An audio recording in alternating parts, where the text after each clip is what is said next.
ઓમ શ્રી ગણેશાય નમઃ. જય નમો મહાદેવનું પ્રાગટ્ય અને શિવ તત્વનું વર્ણન. બ્રહ્મો વાચ અથાકણ્યનુતિમ વિષ્ણુ કૃતામ સ્વસ્ય મહેશ્વર પાદુર્બભુવ સુપ્રીતિસ્વામઃ કરુણાનિધિ. બ્રહ્મા બોલ્યા, એમ વિષ્ણુએ કરેલી પોતાની સ્તુતિ સાંભળી અત્યંત પ્રસન્ન થયેલા કરુણાના ભંડાર મહેશ્વર ઉમાદેવી સાથે પ્રગટ થયા.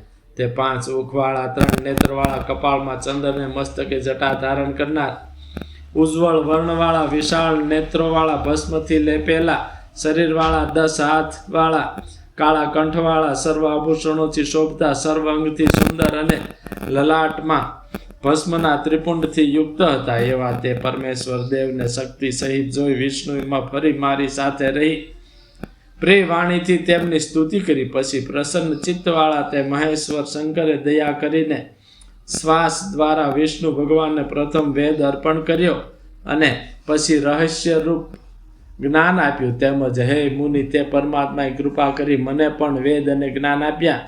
એમ વિષ્ણુએ મારી સાથે વેદ મેળવ્યા પછી કૃતાર્થ થઈ હાથ જોડી નમસ્કાર કરી તે મહેશ્વરને ફરી પૂછ્યું. વિષ્ણુ બોલ્યા, હે મહાદેવ, હે પ્રભુ, આપ કેવી રીતે પ્રસન્ન થાઓ છો, એને માટે આપનું કઈ રીતે પૂજન કરવું, કઈ રીતે ધ્યાન કરવું અને આપ કેવી રીતે વશ થાઓ છો. હે મહાદેવ, અમારે બંનેએ આપની આજ્ઞાથી શું કરવું. હે શંકર, પ્રસન્નતા માટે અમને બંનેને આપ સદા આજ્ઞા કર્યા કરો. હે મહારાજ, હે પ્રભુ શિવ, અમારા બંને ઉપર આપ કૃપા કરીને અને પોતાના સેવક જાણીને આપ આ બધું અમને કહો અને બીજું પણ જણાવો. બ્રહ્મા બોલ્યા, એ પ્રમાણે તે વચન સાંભળી મહાદેવ ભગવાન પ્રસન્ન થયા અને અતિ પ્રસન્ન થઈને કરુણાનિધિ પ્રીતિથી વચન બોલ્યા. શ્રી શિવ બોલ્યા, હે દેવોમાં ઉત્તમ, તમારી બંનેની ભક્તિથી હું અવશ્ય પ્રસન્ન થયો છું. મહાન દેવ, તમે મારા દર્શન કરો અને બધા ભય છોડી દો. હમણાં જે દેખાય છે તેવા મારા લિંગનું સદા પૂજન કરો. ધ્યાન ધરો અને પ્રયત્નથી તે પ્રમાણે લિંગની સ્થાપના કરો. લિંગના સ્વરૂપે પૂજેલો હું પ્રસન્ન થઈ સર્વ લોકોને અનેક પ્રકારના મનવાંછિત ફળ આપીશ અને અનેક પ્રકારની મનોકામના પૂર્ણ કરીશ. હે દેવોમાં શ્રેષ્ઠ, તમને બંનેને જ્યારે કોઈ પ્રકારનું દુઃખ થાય ત્યારે મારા લિંગનું પૂજન કરવાથી તે દુઃખનો નાશ થશે. મહાબળવાન, તમે બંને મારી કૃપાથી અને સર્વના ઈશ્વર મારા જમણા ડાબા અંગોથી જન્મ્યા છો. લોકોના પિતામહ આ બ્રહ્મા પરમાત્મા મારા જમણા પડખાથી અને તમે વિષ્ણુના ડાબા પડખાથી પ્રગટ્યા છો. હું પ્રસન્ન થઈ તમને બંનેને ઉત્તમ ઈચ્છિત વરદાન આપું છું. તમને બંનેને મારી સંમતિથી મારે વિશે દ્રઢ ભક્તિ થાઓ. હે બુદ્ધિશાળી, તમે બંને મારી પાર્થિવ મૂર્તિ બનાવી તેની વિવિધ સેવા કરો, જે કરીને તમે સુખ પામશો. હે પુત્ર બ્રહ્મા, તમે મારી આજ્ઞાને પાળવા સૃષ્ટિની રચના કરો અને હે પુત્ર વિષ્ણુ, તમે એ જ રીતે જળ ચેતન જગતનું રક્ષણ કરો. બ્રહ્મા બોલ્યા, એમ કહી પ્રભુ મહાદેવે અમને બંનેને ઉત્તમ પૂજાની વિધિ બતાવ્યો કે જે વિધિથી પૂજેલા શંકર અનેક પ્રકારના ફળ આપે છે. મહાદેવના એવા વચનો સાંભળી વિષ્ણુએ તથા મેં તે મહેશ્વરને નમસ્કાર કરી હાથ જોડી પાછું પૂછ્યું. વિષ્ણુ બોલ્યા, જો આપને પ્રીતિ થઈ છે અને જો આપે વરદાન આપવું જ છે તો અમને બંનેને આપના વિશે નિત્ય અસ્ખલિત ભક્તિ થાવો. હે તાત, આપ નિર્ગુણ છો, છતાં હવેથી આપ લીલા માટે અવતાર લેજો અને અમને બંનેને સહાય કરજો, કેમ કે તમે જ શ્રેષ્ઠ પરમેશ્વર છો. હે દેવોના દેવ ઈશ્વર, અમારો બંનેનો વિવાદ પણ સારો નીવડ્યો છે, કારણ કે તે વિવાદને સમાવવા માટે આપ પોતે અહીં આવ્યા છો. બ્રહ્મા બોલ્યા, વિષ્ણુના એ વચન સાંભળી 2 હાથ જોડી મસ્તકથી પ્રણામ કરી ઉભેલા તે વિષ્ણુને પોતે શંકર ફરી કહેવા લાગ્યા.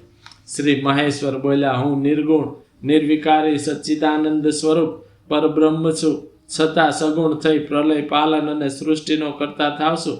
હે વિષ્ણુ, હે હરિ, હું સદા નિષ્કલ અવયવ રહિત છું, છતાં સૃષ્ટિ રક્ષા તથા લયના ગુણો વડે બ્રહ્મા વિષ્ણુ અને મહાદેવના નામે 3 પ્રકારે જુદો જુદો થાવ છું.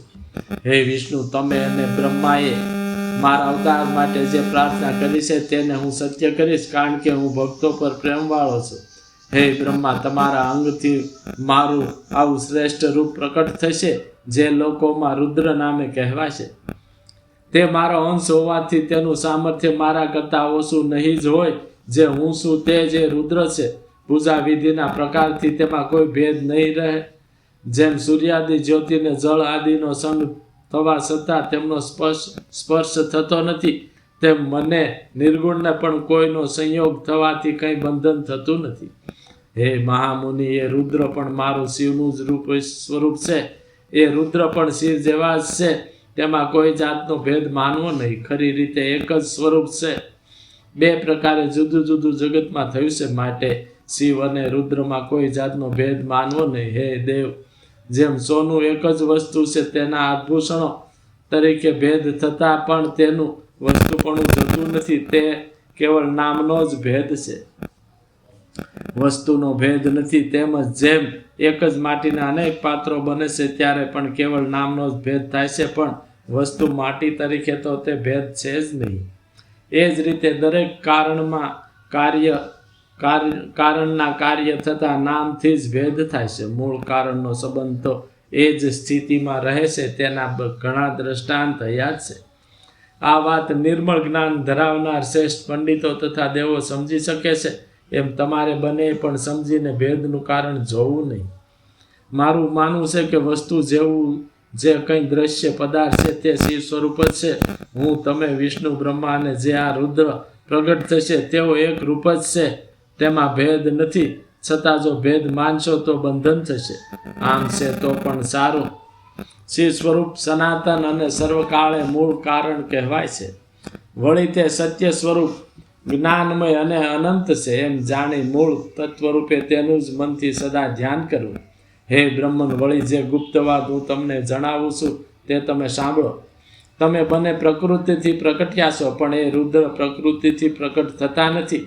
હું જ પોતે મારી ઈચ્છા થાય છે ત્યારે બ્રહ્માની ભૃગુટીમાંથી પ્રગટું છું. અને ગુણોમાં પણ રુદ્ર જેમ પ્રકૃતિથી તામસ કહેવાય છે, વૈકારિક જણાય છે અને અહંકાર કહેવાય છે, તે પણ નામથી જ કહેવાય છે. ખરી રીતે તે તામસ કહેવાતા જ નથી. એ કારણથી હે બ્રહ્મન, તમારે આ કામ કરવાનું છે કે તમે સૃષ્ટિને ઉત્પન્ન કરનારા થાઓ અને વિષ્ણુ તે સૃષ્ટિનું રક્ષણ કરનાર થાય. તેમજ મારો અંશ જે રુદ્ર પ્રગટ થશે તે સંહાર કરનાર થશે. જે આ પ્રકૃતિ છે તે પરમેશ્વરી દેવી ઉમા નામના પાર્વતી છે. તેમની જ શક્તિ વાણી દેવી બ્રહ્માને પત્ની તરીકે સેવશે, અને તેમાં બીજી જે શક્તિ પ્રકૃતિ સ્વભાવથી પ્રગટ થશે તે લક્ષ્મીના સ્વરૂપે વિષ્ણુનો પત્ની તરીકે આશ્રય કરશે. વળી જે કાલી નામની શક્તિ થશે તે મારા અંશ રુદ્રને પત્ની રૂપે પ્રાપ્ત થશે. તે ત્યાં કાર્ય કરવા માટે જ્યોતિ સ્વરૂપે પ્રગટ થશે. એમ દેવી ઉમાની જ એ ત્રણ પરમ શુભ શક્તિઓ એ રીતે જણાવી છે. તે ત્રણેય શક્તિઓનું કાર્ય પણ અનુક્રમે જગતને સર્જવું, રક્ષણ કરવું અને સંહાર કરવો એ જ થશે. હે દેવોમાં શ્રેષ્ઠ વિષ્ણુ, મને પ્રિય આ પ્રકૃતિ ઉમા દેવીના અંશો જાણવા તમે લક્ષ્મીનો આશ્રય કરી આ લોકમાં તમારું કાર્ય કરવાને યોગ્ય છો. અને હે બ્રહ્મન, તમે પણ પ્રકૃતિના અંશ સ્વરૂપ વાણી દેવીને પ્રાપ્ત કરી મારી આજ્ઞાથી આ લોકમાં હૃદયથી સૃષ્ટિનું કાર્ય કરવાને યોગ્ય છો. તેમજ હું મારા પ્રિય અંશરૂપ અને શ્રેષ્ઠથી પણ શ્રેષ્ઠ અથવા પરથી પણ પર કાલી દેવીનો આશ્રય કરી રુદ્ર રૂપે પ્રલયરૂપ ઉત્તમ કાર્ય કરીશ.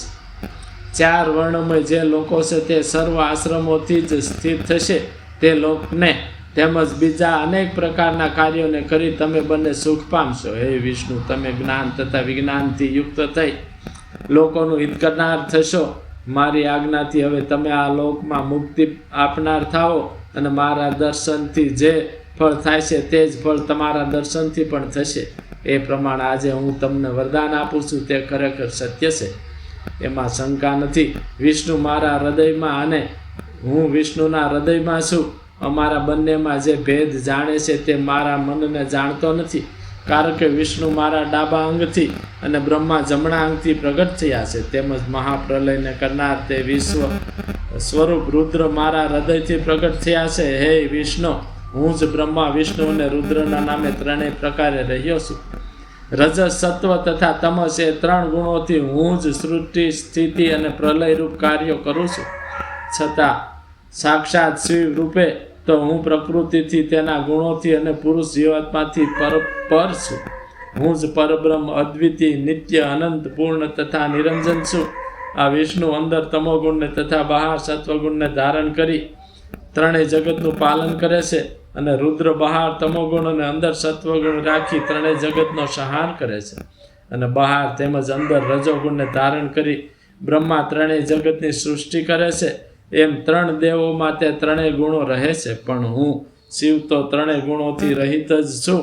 હે વિષ્ણુ, સૃષ્ટિનું ઉત્પન્ન કરનાર આ પિતામહ બ્રહ્માનું તમે પ્રીતિથી પાલન કરો, અને મારી ઈચ્છાથી તમે ત્રણેય લોકમાં સારી રીતે પૂજ્ય થશો. તમારે અને બ્રહ્માને પૂજવા લાયક તો રુદ્ર જ થશે, કેમ કે તે શિવનો પૂર્ણ અવતાર અને ત્રણેય જગતનો સંહાર કરનાર થશે. પદ્મ નામના કલ્પમાં પિતામહ બ્રહ્મા તમારા પુત્ર થશે. તે વેળા તમે અને પદ્મથી પ્રગટેલા તે બ્રહ્મા મારા દર્શન કરશો. એમ કહી મહેશ્વર શિવે અતુલ કૃપા કરી, તેમજ સર્વેશ્વર તે પ્રભુએ ફરી અત્યંત પ્રીતિથી વિષ્ણુને કહ્યું.